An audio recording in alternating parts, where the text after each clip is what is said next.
Hey guys, so if you want to reset the oil service on your BMW, you're gonna need the keys. So what we're gonna do is just put them in as usual. Then we need to turn on the car but not start it, which means that we don't put our feet on the brake pedal and just click the button here.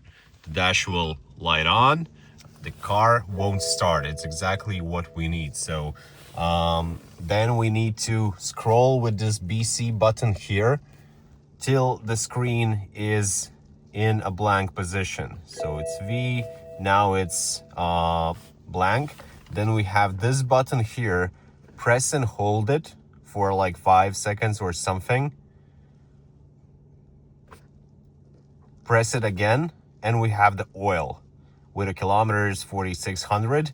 In this position, we missed it. So again, press and hold. Click, we're at the oil, press and hold again. Reset, press and hold. And voila, it's done. We reset the oil change.